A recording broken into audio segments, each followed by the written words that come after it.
اگر آپ لکھنؤ، اس کی تاریخ اور اس کے ماضی میں ہونے والے دلچسپ واقعات کے بارے میں جاننا چاہتے ہیں اور ساتھ ہی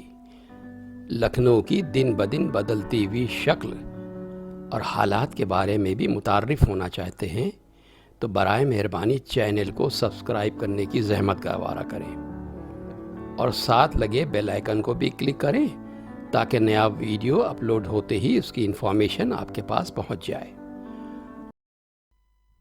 لکھنؤ کے اوپر کیا موزوں شعر کہا ہے کسی نے؟ ڈھونڈو گے اگر ملکوں ملنے کے نہیں نایاب ہیں ہم۔ ڈھونڈو گے اگر ملکوں ملنے کے نہیں نایاب ہیں ہم۔ جو یاد نہ آئے بھول کے پھر اے ہم نفسوں وہ خواب ہیں ہم۔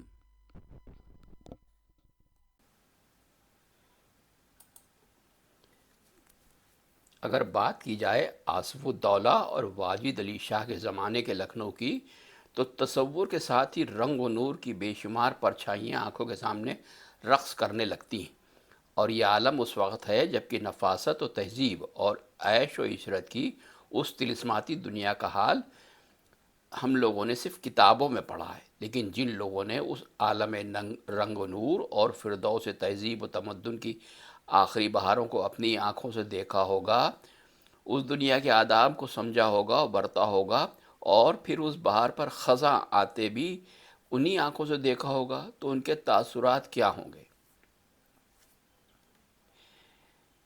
اس وقت سے شروع کریے جب وادی علی شاہ سے لکھنؤ چھٹ گیا،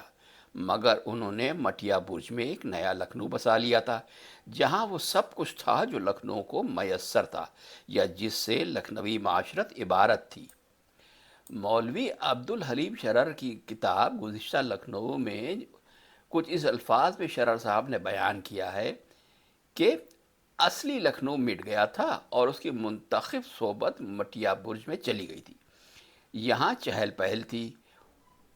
یہی زبان تھی، یہی شاعری تھی، یہی صحبتیں اور بزلہ سنجیاں تھیں، یہیں کے علماء تھے، یہیں کے شعراء تھے، یہیں کے عمراء اور رؤسا تھے، اور یہیں کے عوام تھے۔ کسی کو نظر ہی نہ آتا تھا کہ ہم بنگالے میں ہیں۔ یہی پتنگ بازیاں تھیں، یہی مرغ بازیاں تھیں، یہی بٹیر بازیاں تھیں، یہی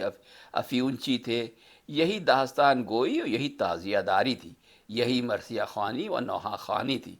یہی امام باڑے تھے اور یہی کربلا تھی۔ مٹیا بوجھ کے دکاندار اور مہاجن تک لکھنؤ کے تھے، اور لکھنؤ کی کوئی چیز نہ تھی جو مکمل ترین صورت میں وہاں موجود نہ ہو۔ محلات کی ڈیوڑیوں اور محل سراؤں کے دروازے پہ کھڑے ہو جائیے تو عجب لطف کی دھوم دھام میں کبھی کبھی ایسی صورتیں نظر آ جاتی اور ایسی فصیح و دلکش زبان اور ایسی مزے مزے کی پیاری باتیں سننے میں آ جاتی کہ انسان مدتوں بلکہ زندگی بھر مزہ لیا کرتا۔ لکھنؤ میں تو بادشاہ نے صرف قیصر باغ اور اس کے پاس کی چند عمارتیں یا اپنے والد مرحوم کا امام باڑہ اور مقبرہ ہی تعمیر کیا تھا، مگر مٹیا بوجھ میں نفیس اور اعلیٰ عمارتوں کا ایک خوبصورت شہر بسا دیا تھا۔ جس چیز کو لکھنؤ کا تمدن کہا جاتا ہے، اس کی شروعات تو اس وقت سے ہوتی ہے جب بکسر کی لڑائی میں شکست کھانے کے بعد نواب شجاع الدولہ کی توجہات کا مرکز فیض آباد قرار پایا۔ اس شکست نے شجاع الدولہ کی اس مضطرب زندگی کا ایک طرح سے خاتمہ کر دیا جس نے ان کے ذہن کو فوجوں اور میدان جنگ کی فکروں میں زیادہ مشغول رکھا تھا۔ اس کے بعد بھی اگرچہ تلوار ان کے ہاتھ ہی میں رہی، لیکن ان کی زیادہ توجہ فیض آباد کی رونق اور آراستگی اور طوائفوں کی سرپرستی کی طرف مبذول ہونا شروع ہوئی، اور درباری حلقے میں اس مجہول عیش پرستی کا آغاز ہوا، اور یہ سلسلہ واجد علی شاہ تک جاری رہا۔ لیکن پھر بھی اس وقت تک نواب برہان ملک اور صفدر جنگ کی روایتوں کے اثرات کار فرما تھے، لیکن بڑی بات یہ تھی کہ مرکزی حیثیت اس وقت تک فیض آباد کو حاصل تھی۔ نواب آصف الدولہ نے مسند نشین ہوتے ہی لکھنؤ کا رخ کیا۔ فیاضی اور عیش پرستی میں وہ اپنے باپ شجاع الدولہ سے کہیں آ گئے تھے، لیکن ملک داری اور ملک گیری کے جذبات ان کو گویا ورثے میں ملے نہیں تھے۔ اس کے بعد ہی لکھنؤ میں تعمیرات کا وہ سلسلہ شروع ہوتا ہے جس کے اختتام کا صحرا واجد علی شاہ کے قیصر باغ سے ملا ہوا ہے اور اس تہذیبی امتیاز کی بنیاد پڑتی ہے جس نے بعد کے حکمرانوں کے زمانے میں ارتقاء کے مرحلے طے کیے۔ اس لحاظ سے لکھنوی تمدن جس کا نام ہے اس کا اصل آغاز عہد آصف الدولہ سے شروع ہوتا ہے، جو 1775 میں شجاع الدولہ کی موت کے بعد ان کے جانشین مقرر ہوئے۔ اس سلسلے کا دوسرا اہم موڑ وہ تھا جب نواب سعادت علی خان کے بیٹے غازی الدین حیدر کو انگریزوں نے بادشاہ کا خطاب عطا کیا۔ اس سے پہلے اودھ کے حکمراں نواب وزیر کہلاتے تھے اور رسماً اور روایتاً اپنے تخت کو دہلی کا ماتحت تصور کرتے تھے۔ یہ گویا دہلی کی بالادستی اور یکتائی کا جواب تھا اور اس روایتی تصور کو ختم کرنے کی باضابطہ کوشش تھی جو اس وقت پورے شمالی ہند کو ایک رشتے میں کسی نہ کسی واسطے سے منسلک رکھتا تھا۔ ظاہر ہے کہ جو بادشاہت اس طرح سے عالم وجود میں آئی ہو وہ لازماً یہ کوشش کرے گی کہ پچھلے احساس زیر دستی کے سارے نقوش فنا ہو جائیں اور یہاں سے وہ سب کچھ ہو جس سے تاجداری کا روایتی تصور پروان چڑھتا ہے۔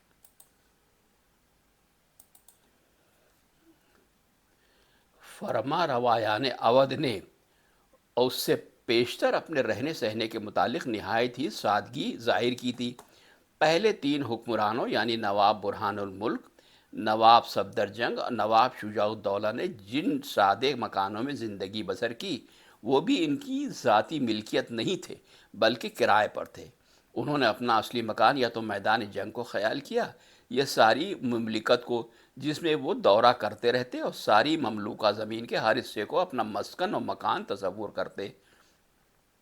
نواب آصف الدولہ اگرچہ نہایت ہی مصرف تھے، عیاشی و فضول خرچی میں بدنام تھے، مگر ان کے لیے بھی صرف ایک سادہ پرانی خطا کا مکان یعنی پنچ محلہ کافی تھا۔ حالانکہ انہیں عمارتوں کا بڑا شوق تھا۔ اس سے زیادہ کیا ہوگا کہ 20 لاکھ روپے کی لاگت سے ایک امام باڑے اور مسجد کی تعمیر میں صرف کر دیے اور اس سے زیادہ ہی رقم چوک کے مختلف بازاروں، منڈیوں، پلوں اور سرایوں وغیرہ کی تعمیل میں خرچ کی۔ غرض پہلے تین فرما رواؤں کا شوق تعمیر اگر قلعوں، گڑھیوں کی تعمیر اور فوجی سامان کی فراہم کرنے میں پورا ہوتا تھا تو آصف الدولہ کا شوق دینداری کی عمارتیں یا نفع رسانی خلق اللہ کے کاموں میں۔ اس کے ساتھ عمارت کا قدیم مذاق بھی اب تک نبھتا چلا آیا تھا۔ آصف الدولہ کے امام باڑے تک عمارتیں قدیم مذاق تعمیر کا مکمل ترین نمونہ ہیں۔ دہلی اور آگرے میں شاہ جہاں بادشاہ کو اعلیٰ درجے کا سنگ رخام اور سنگ سرخ قریب کی خانوں میں مل گیا تھا، جس نے وہاں کی عمارتوں میں خاص قسم کی نفاست اور اعلیٰ درجے کی شان پیدا کرا دی۔ لکھنؤ میں پتھر کا ملنا غیر ممکن تھا اور آگرے اور جے پور سے لانا اس قدر دشوار تھا کہ کسی کو منگوانے کی جرات نہ ہو سکتی تھی۔ آصف الدولہ نے اینٹ اور چونے سے وہی کام لیا اور ویسی ہی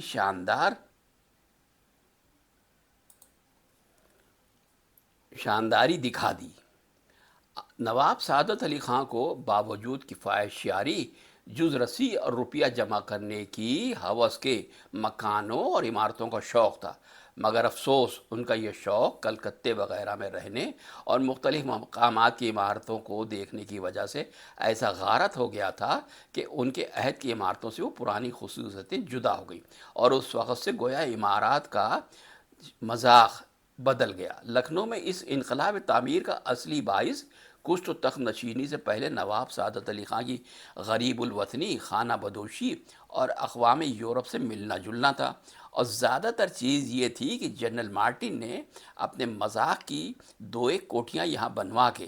ایک نئی وضع کی عمارت فرما رواؤں کے سامنے پیش کر دی جو بالحاظ مضبوطی کے ناقص اور با اعتبار ضروریات زندگی کی نہایت ہی دل فریب تھی۔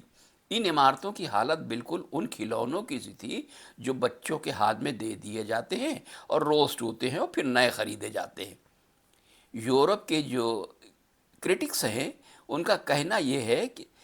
وہ اعتراض کرتے ہیں کہ آصف الدولہ کے بعد والے جو حکمراں تھے انہوں نے لکھنؤ کا مذاق عمارت بالکل بگاڑ دیا تھا۔ ان کی تمام عمارتیں لڑکوں کے کھلونے یا لڑکیوں کے گھروندے جیسی تھی، مگر ادھر توجہ نہیں کرتے کہ یہ مذاق بگاڑا کس نے تھا۔ کہا جاتا ہے کہ یہاں کے قومی مذاق اس لیے بگڑ گیا کہ یہاں دراصل کوئی قوم ہی نہیں تھی، اور اس کا خیال نہیں کیا جاتا کہ یہاں کی قومیت کو بگاڑا کس نے، اور کس کی کرشمہ سازیوں نے اور کس کی چالاکیوں اور عیاریوں نے لوگوں سے ان کی پرانی وضع چھڑا دی۔ سعادت علی خان نے پہلے کوٹھی فرد بخش 50,000 روپے میں جنرل مارٹن سے مول لی، اس میں رہنا شروع کیا اور اس کے متصل اور کئی مکان بنوائے۔ پھر وہاں قریب ہی صاحب ریزیڈنٹ کی سکونت کے لیے ٹیڑھی کوٹھی کی تعمیر کی، جس کے کھنڈر ریزیڈنسی کے اندر پڑے ہوئے ہیں۔ اس کے بعد اپنے دربار کے لیے انہوں نے لال بارادری تعمیر کرائی، جس میں اب کتب خانہ ہے، یعنی جس وقت کا یہ ذکر ہے اس وقت وہاں پر کتب خانہ تھا، اور ان دنوں قصر سلطان کے نام سے مشہور تھی۔ اس کے علاوہ دریا پار انہوں نے دل آرام نام کی ایک نئی کوٹھی تعمیر کی۔ اسی سلسلے میں ایک بلند ٹیکرے پر جو اب صدر یعنی کینٹونمنٹ اور اردو زبان میں لشکر گاہ کا علاقہ ہے، اور جہاں سارے شہر کے گرد کے میدانوں اور دریا کا دلکش منظر نظر کے سامنے ہو جاتا ہے، ایک خوبصورت کوٹھی تعمیر کی اور دلکشا اس کا نام رکھا۔ اسی طرح ایک اور کوٹھی تعمیر کی جس کا نام حیات بخش قرار دیا، مگر وہ کوٹھی نواب سعادت علی خان کے بعد کے فرما روان اودھ کی استعمال میں نہیں رہی۔ اس میں غدر سے پہلے میجر بینکس رہتے تھے، اور غدر کے بعد یہ معمول تھا کہ انگریز گورنمنٹ کی طرف سے جو معزز یوروپین اودھ کے چیف کمشنر مقرر ہو کر آتے، اسی کوٹھی میں قیام کرتے تھے۔ مذکورہ بالا کوٹھیوں کے علاوہ نواب ممدو نے مشہور عمارتیں منور بخش اور خورشید منزل بھی تعمیر کرائی۔ خورشید منزل میں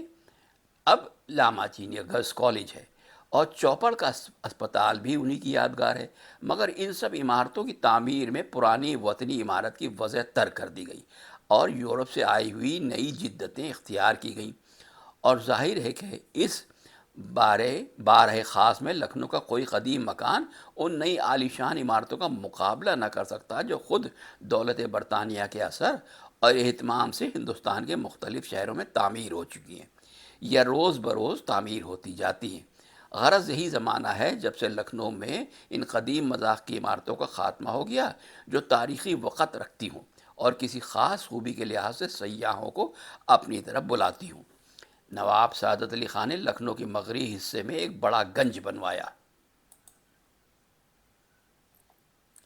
اس کی آبادی اور رونق کے لیے اس قدر اہتمام کیا کہ اس کے واسطے خاص قوانین بنائے گئے اور تاجروں اور دکانداروں کو خاص قسم کے حقوق ادا کیے گئے۔ اس نے بڑی رونق پائی، اور آج تک باوجود یہ کہ شہر کی آبادی سے فاصلے پر ہے اور بالکل الگ واقع ہوا ہے، مختلف چیزوں کی ہی سب سے بڑی منڈی ہے، اور عالم نگر کا اسٹیشن صرف اسی کی وجہ سے روز بروز ترقی پاتا جاتا ہے۔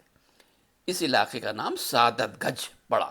سعادت گنج کے علاوہ دوسرے بڑے بازار جو نواب ممدو کے عہد میں قائم اور آباد ہوئے حسب ذیل ہیں،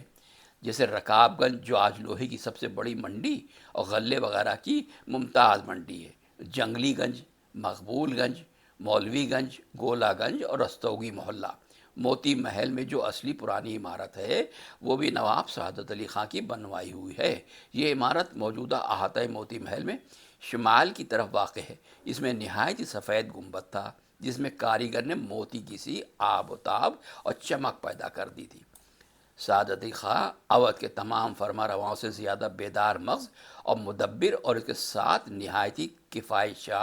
جز رس بلکہ بخیل خیال کیے جاتے ہیں۔ ملک کا انتظام انہوں نے غیر معمولی ہوشیاری، خوبی اور شائستگی سے کیا، اور اس میں ذرا شک نہیں کہ اگر ان کے آخر عہد تک پورا اطمینان نصیب ہو جاتا تو تمام گزشتہ بد نظمیاں اور خرابیاں دور ہو جاتی اور ملک کی پوری اصلاح کر لے جاتے۔ لیکن خرابی یہ ہوئی کہ ایسٹ انڈیا کمپنی کے ساتھ ان کے تعلقات اچھے نہیں رہے، یہاں تک کہ بعض اوقات ان کا دل تاج و تخت اور فرما روائی سے جہاں سے کھٹا ہو گیا تھا۔ انہی باتوں سے عاجز آ کے انہوں نے آدھے سے زیادہ ملک سرکار عظمت مدار برطانیہ کے سپرد کر دیا، اور سمجھے کہ اب میں اپنے مقبوضہ علاقے میں بے خرخشہ اور بے تردد حکومت کر سکوں گا۔ مگر افسوس کہ اب بھی ان کو اطمینان اور چین نصیب نہ ہوا۔ جو ملک ان کے قبضے میں چھوڑا گیا تھا اس میں بھی جا بجا انگریزی فوج کے کیمپ قائم کیے گئے اور بڑی مقدار میں خاص لکھنؤ اور اس کے میں ان کے حوالی بھی مقیم ہوئے، جس کی سنبھال دشوار تھی۔ اس کی تعداد کے زیادہ ہونے سے سلطنت پر سخت بار پڑ گیا۔ اس کے مقابل انہیں اپنی بہت سی فوج بھی گھٹا دینی پڑی، مگر باوجود ان افکار اور ترددات کے انہوں نے جو اصلاحیں کی بہت کچھ قابل تعریف ہے۔ مگر یہ سب سے عجیب بات یہ ہے کہ بازاروں کی ترقی اور تجارت کے فروغ کے ساتھ ان کے دربار میں باکمالوں قابل قدر لوگوں کا اتنا بڑا مجمع ہو گیا تھا کہ اس وقت ہندوستان کے کسی اور دربار میں ایسے صاحبان کمال نہ نظر آ سکتے تھے۔ ایسے لوگ اکثر اسی جگہ جمع ہوا کرتے ہیں جہاں کے رئیس معمول سے زیادہ فیاضی ظاہر کرے۔ سعادت علی خان، جیسا کہ ہم بیان کر چکے ہیں، جزرس اور بخیل تھے، مگر اس بخل اور کفایت شعاری کے ساتھ یہ صفت تھی کہ ان کی ذاتی قابلیت اور دوسرے باکمالوں کی لیاقت کا اعتراف کرنے پر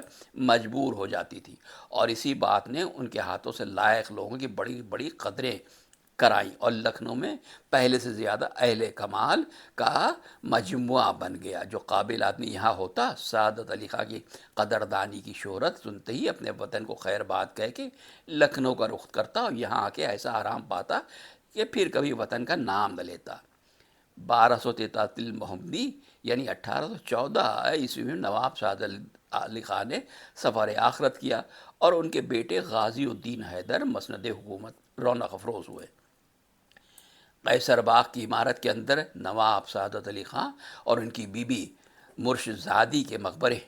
ان دونوں مقبروں کی جگہ ایک مکان تھا جس میں نواب غازی الدین حیدر ایام ولی عہدی میں رہا کرتے تھے۔ باپ کی آنکھیں بند ہوتے ہی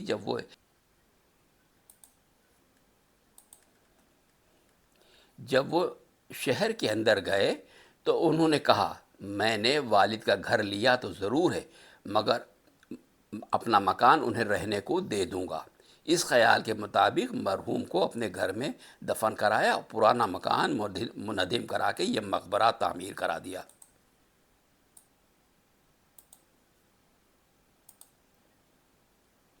اب غازی الدین حیدر کے عہد میں نہ تو باپ کی سی بیدار مغزی اور دولت کی فکر تھی اور نہ اگلے فرما رواؤں کی سی فوجی سرگرمی۔ ہاں، آصف الدولہ کے عہد کی سی آرام طلبی اور عیش پرستی ضرور تھی، مگر اس میں بھی یہ فرق آ گیا تھا کہ آصف الدولہ کا اسراف یعنی خرچ ملک و ملت کی رفع رسانی کے لیے ہوتا تھا، اور اب یہ خالص نفس پروری کے لیے۔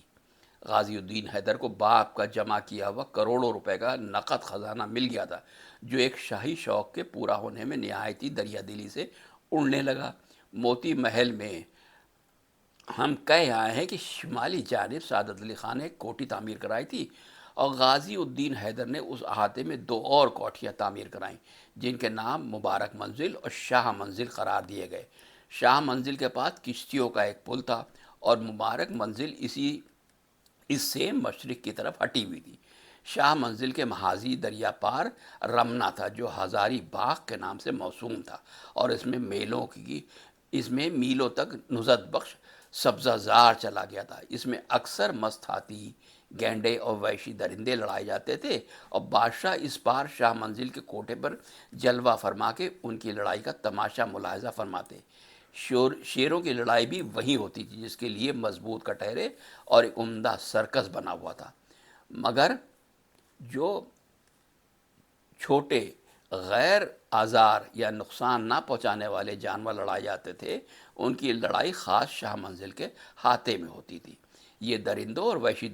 جانوروں کی لڑائی کا شوق ہندوستان میں یہاں سے پہلے اور کہیں نہیں سنا گیا۔ معلوم ہوتا ہے کہ ریزیڈنٹوں اور دربار رس اہل یورپ سے رومیو کی ایلفی تھیٹر کے حالات سن کر جہاں پناہ کے دل میں شوق پیدا ہوا، مگر مولانا حبیب الرحمن خان صاحب شیروانی کی توجہ دلانے سے ہمیں معلوم ہوا کہ یہ درندوں کی لڑائی کا رواج دولت مغلیہ کے عہد سے ہے۔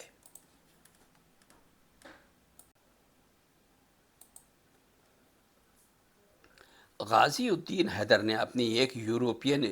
بیوی کے لیے ولایتی محل بنوایا اور اس کا نام ولایتی باغ قرار دیا۔ وہاں سے قریب ہی قدم رسول کی عمارت تیار کرائی۔ غازی الدین حیدر کی آرزو کے موافق دربار انگریزی سے انہیں بادشاہی کا لقب عطا کیا گیا۔ اس سے پیشتر تمام فرما روایان اودھ وزیر کے رتبے کے سمجھے جاتے